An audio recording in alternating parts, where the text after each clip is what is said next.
오늘 우리에게 주신 하나님의 말씀은 마태복음 8장 5절부터 13절 말씀을 보도록 하겠습니다. 5절부터 다 같이 읽겠습니다. 예수께서 가버나움에 들어가시니 한 백부장이 나와 간구하여 이르되 주여 내 하인이 중풍병으로 집에 누워 몹시 괴로워하나이다. 이르시되 내가 가서 고쳐주리라. 백부장이 대답하여 이르되 주여 내 집에 들어오심을 나는 감당하지 못하겠사오니 다만 말씀으로만 하옵소서. 그러면 내 하인이 낫겠사옵나이다. 나도 남의 수하에 있는 사람이요 내 아래에도 군사가 있으니 이더러 가라 하면 가고 저더러 오라 하면 오고 내 정도로 이것을 하라 하면 하나이다. 예수께서 들으시고 놀랍게 여겨 따르는 자들에게 이르시되 내가 진실로 너희에게 이르노니 이스라엘 중 아무에게서도 이만한 믿음을 보지 못하였노라. 또 너희에게 이르노니 동서로부터 많은 사람이 이르러 아브라함과 이삭과 야곱과 함께 천국에 앉으려니와 그 나라의 본 자손들은 바깥 어두운 데 쫓겨나 거기서 울며 이를 갈게 되리라. 예수께서 백부장에게 이르시되 가라 내 믿은 대로 될지어다 하시니 그 즉시 하인이 나으니라. 아멘. 오늘 예수님께서는 이 갈릴리 사역의 중심이었던 가버나움에 들어가시게 됩니다. 그리고 이 가버나움에 들어가셔서 한 백부장을 만나게 되는데 이 당시 이 가버나움에는 분모낙 헤롯 왕의 궁이 있었고 또한 갈릴리 이 지방은 그 당시에 반란이 아주 잘 일어났기 때문에 로마 제국은 이곳 가운데에 로마 군대를 주둔하게 되었습니다. 이 로마 군대는 이탈리아 본토인이 아니라 시리아나 또는 레바논인들 같은 그러한 용병들로 구성되어 있었습니다. 그러나 이 용병들을 다스리는 장교들은 로마 출신으로 구성되었습니다. 오늘 로마 장교였던 이 백부장은 바로 유대교의 사내들인 공회원처럼 그 출세길이 열렸던 사람이었고 또한 엘리트 교육을 받은 그러한 엘리트 중에 엘리트였던 것입니다. 이처럼 로마군의 엘리트였던 그 백부장이 주님께 나와서 간구하고 있습니다. 자신의 문제가 아니라 자신의 종이었던 또한 하인이었던 이 자를 위해서 이 하인을 위해서 이 백부장이 와서 주님께 간구했던 것은 참 큰 미덕이 아닐 수가 없습니다. 그래서 주님께서도 이 하인을 위해서 간구하는 이 백부장을 위해서 즉시 내가 가서 고쳐주리라 라고 말씀하고 계시는 것입니다. 오늘 우리가 본문을 보면서 우리 성도에게 꼭 필요한 것은 무엇인가 이것에 대해서 한번 살펴보도록 하겠습니다. 먼저 첫 번째로 우리 성도가 꼭 필요한 것은 바로 이 영적 진리를 깨닫는 지혜가 있어야 하는 것입니다.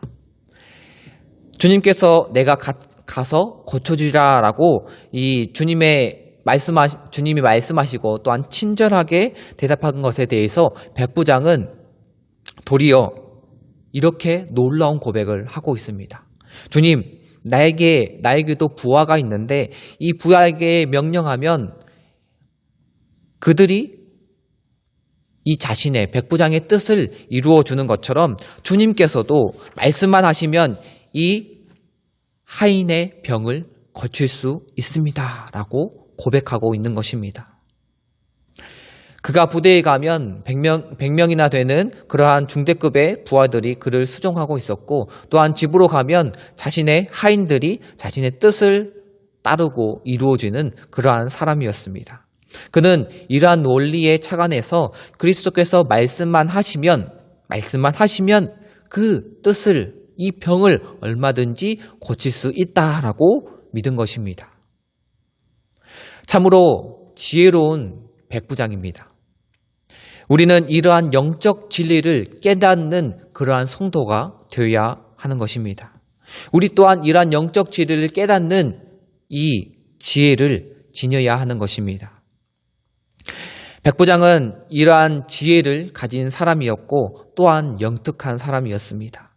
주님은 이 지혜로운 사람을 보며 그 믿음이 위대하다라고 오늘 본문을 통해서 칭찬하고 또한 기뻐하고 계십니다. 우리가 아무리 신학적인 지식이 많고 또한 성경을 열심히 공부했다라고 할지라도 이러한 이 배운 신앙의 지식을 우리의 삶과 또한 이 땅의 일들을 통해서 접목시키지 못하면 어떠한 의미가 있겠습니까? 구슬이 서말이라도 깨어야 보배인 것처럼, 보물인 것처럼 우리가 이 땅에서 이루어지는 하나님의 그러한 불변의 원리들, 그리고 상식적인 것들, 또한 자연의 법칙들을 우리가 관찰하고 또한 그것을 깨달음으로 주님의 그 사랑의 원리와 그 능력을 우리가 가늠할 수 있는 그런 지혜로운 자가 될 수 있는 것입니다. 우리도 일상생활 가운데에 그 하나님의 귀한 진리를 발견함으로 이 진리를 적용하고 이 말씀을 실천할 수 있는 그러한 삶을 살아가는 자들이 되길 소원합니다. 그리고 우리가 두 번째로 우리에게 꼭 필요한 것은 바로 이 말씀에 대한 확실한 믿음이 있어야 하는 것입니다. 10절 말씀에 주님께서는 이 로마 백부장에 대하여, 이 믿음에 대하여 이스라엘 중에 아무에게서도 이러한 믿음을 보지 못했다라고 말씀하고 계십니다. 주님은 이 백부장을 보시면서 기뻐하셨고 또한 그 백부장을 칭찬하셨습니다. 우리가 성경을 보면서 특히나 이 신약 성경을 보면서 주님께서 기뻐하시고 즐거워하셨다라고 표현하는 그러한 성경은 찾기가 아주 힘듭니다. 아주 희귀합니다. 그러나 오늘 본문에는 주님께서 아주 즐거워했다, 그리고 그를 통해서 기뻐했다라고 나와 있는 것입니다.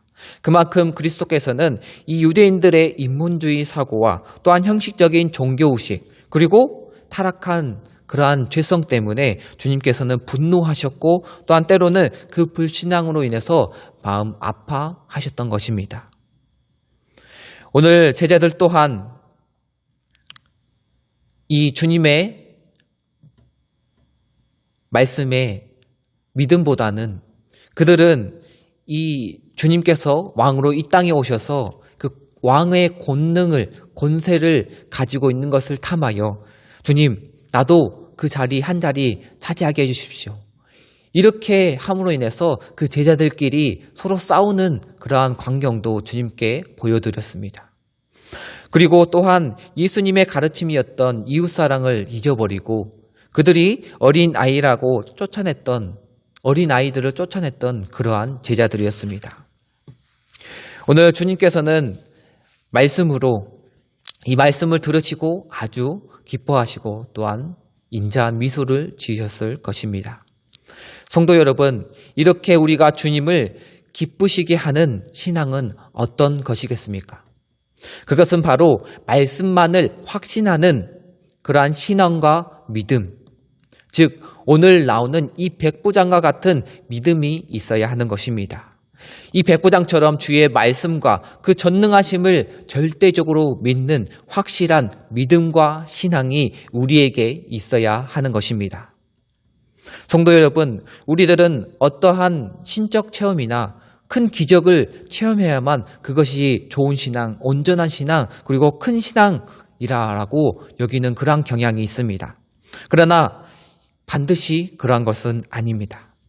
내가 직접 눈으로 보고 또한 손으로 만지지 않는 이상 우리가 믿을 수 없다라고 하는 것은 아주 미숙한 신앙인 것이고 또한 어린 신앙인 것입니다.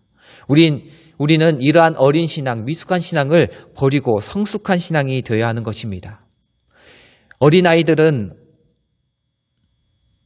엄마가 곁에 있어야지만 안심합니다. 저도 어린 딸이 있어서 이 사실을 알고 있습니다. 어린 딸이 잠에서 깨서 일어났을 때 주변에 어른들이나 엄마가 없으면 웁니다. 그래서 그 울음을 통해서 엄마를 찾고 합니다. 이처럼 어린아이들은 엄마가 있어야지만, 직접 눈으로 봐야지만 안심하고 믿을 수가 있는 것입니다. 그러나 성숙한 신앙은 어떻습니까? 성인이 되면 어머니가 멀리 있어도 그 어머니를 사랑하고 또한 그 어머니를 믿고 또한 그 어머니와 함께 행동합니다. 그러므로 철부지인 신앙인들은 주님께서 주시는 그러한 기적을 보고 믿는 그러한 어린 신앙인들인 것입니다.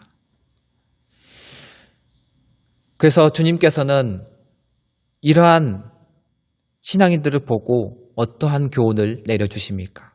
그것은 바로 요한복음 20장 29절의 말씀에 보지 못하고 믿는 자들은 복되도다. 이러한 교훈을 우리에게 내려주시는 것입니다.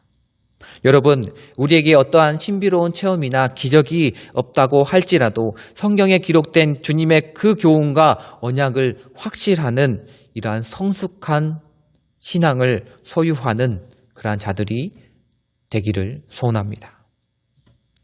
이러한 성숙하고 온전한 신앙을 지닌 성도들을 주님께서 기뻐하시는 것입니다. 우리는 주님을 근심시키는 자가 아니라, 걱정시키는 자가 아니라 도리어 주님을 기쁘시게 하고 또한 말씀을 중심으로 살아가는, 그러한 믿음을 중심으로 살아가는 우리 신앙인들이 되길 바라겠습니다. 마지막 세 번째로 우리 성도에게 꼭 필요한 것은 바로 오직 믿음입니다. 13절은 주님께서 이 백부장에게 내 믿은 대로 될지어다 라고 말씀하고 계십니다. 그리고 이러한 주님의 선언과 동시에 그 하인은 이 병이 낫게 되는 기적을 체험하게 됩니다. 여기서 우리는 중요한 교훈을 얻게 됩니다. 여러분, 주님께서 이 백부장에게 내가 믿은 대로 될지어다 라고 선포하셨고 그 믿음을 말미암아 주님의 긍휼과 은혜가 그 하인에게 임하게 되었던 것입니다. 여러분들, 우리가 믿은 대로 고백하고 그 주님의 말씀을 믿음으로 말미암아 우리는 이러한 기적을 바라볼 수 있는 것입니다. 성도 여러분, 성경은 강조하고 있습니다. 성경은 말씀하시기를 성도는 오직 믿음으로 말미암아 사는 존재다라고 강조하고 있는 것입니다. 여러분들, 우리는 무엇으로 살아갑니까? 동물은 본능에 따라 살아갑니다. 그리고 불신앙인들은 자신의 욕심과 이성을 통해서 살아가고 있습니다. 그러나 성도인 우리는, 그리스도인들은 우리는 어떠한 것으로 살아가고 계십니까? 우리들은 이 그리스도의 사랑과 그 주님이 우리에게 언약하신 그 약속의 말씀을 따라 믿음으로 말미암아 살아가는 존재들이 되어야 할 것입니다. 우리가 천국은 우리 인간의 욕심이나 또는 우리의 양심으로 그 천국을 갈 수 없습니다. 그러나 오직 주님의 진리의 말씀 그리고 믿음으로만 이 천국, 그 하늘나라를 바라볼 수 있는 것입니다. 이 믿음은 영적인 존재인 하나님을 바라볼 수 있는 눈이요, 또한 죄악을 이기고 이 하늘나라로 갈 수 있는 그러한 도구인 것입니다. 이성이 없는 사람은 죽은 사람인 것처럼 믿음이 없는 성도는 불신앙인이요 불신자인 것입니다. 성도 여러분, 그러므로 우리가 믿음을 따라 생각하고 믿음을 따라 말하고 믿음을 따라 행동하는 그러한 성도가 되어야 하는 것입니다. 이렇게 말하고 생각하고 행동하는 사람이야 바로 주님과 동행하는 사람인 것입니다. 그러므로 하나님의 능력은 믿음만큼 우리에게 나타나는 것입니다. 하나님의 그 능력은 믿음과 밀접한 관련이 있습니다. 그래서 하나님의 능력은 우리의 믿음과 비례해서 나타나게 되는 것입니다. 우리가 절반만 믿으면 절반만 그 능력이 나타나고, 우리가 온전히 주님을 믿으면 주님께서도 우리에게 온전한 능력과 기적으로 우리에게 나타나는 것입니다. 그러므로 우리에게 중요한 것은 무엇입니까? 바로 먼저 믿어야 한다는 것입니다. 어거스틴은 믿지 않는 자에게는 하나님도 어쩔 수 없다라고 했습니다. 믿지 않으면 하나님도 어쩔 수 없다. 우리가 하나님을 믿기만 하면 우리는 어느 곳에 있든지 어떤 순간에도 하나님의 능력과 이 기적을 체험할 수 있는 것입니다. 그러나 하나님께서 우리를 위해서 아무리 크신 능력을 준비하고 계셔도 우리가 믿지 않으면 그것을 체험할 수 없다는 것입니다. 그러므로 이 하나님의 능력을 체험하려면 그만큼 우리는 큰 믿음을 준비해야 되는 것입니다. 그만큼 확실한 믿음을 우리는 준비해야 하는 것입니다. 하나님의 응답하심을 원하십니까? 그렇다면 우리가 믿는 대로 그 응답을 얻을 줄로 생각하시기 바랍니다. 우리가 믿는 대로 되는 것, 이것이 바로 신앙의 원리인 것입니다. 오늘 성경의 이 백부장은 믿는 대로 된다. 이러한 신앙의 원리를 그가 깨닫고 이것을 확실하게 믿고 주님께 고백했던 것입니다. 주님이 말씀하시면 그것대로 이루어지리다. 이러한 백부장의 믿음의 이 고백대로 오늘 이 하인이 나은 것처럼 우리가 이 믿음을 가지고 또한 이 신앙의 원리대로 하나님의 능력을 체험하며 또한 그 응답을 받는 우리 모든 성림교회 성도님들이 되시길 소원합니다. 기도하겠습니다. 사랑의 하나님, 감사합니다. 하나님, 우리가 이 세상을 살아가면서 우리에게 꼭 필요한 것, 성도로서 우리에게 꼭 필요한 것이 있습니다. 그것은 바로 우리가 주님을 믿는 이 믿음입니다. 주님께서 오늘 본문을 통해서 말씀하신 것처럼 믿은 대로 될지어다. 이러한 선포처럼 우리가 주님을 믿는 그 믿음대로 주님 우리에게 응답하여 주실 줄 믿습니다. 하나님, 오늘 이 백부장이 고백했던 것처럼 우리들 또한 그 믿음을 가지고 주님의 그 신앙을 고백하는 우리들이 될 수 있도록 주님 역사하여 주시옵소서. 우리의 믿은 대로 고백하고 생각하고 또한 믿음대로 행동함으로 주님이 기뻐하시고 또한 주님이 우리에게 착한 종아 칭찬할 수 있는 그러한 주님의 종들이 될 수 있도록 주님 우리를 인도하여 주시옵소서. 감사드리며 예수님의 이름으로 기도드렸습니다. 아멘.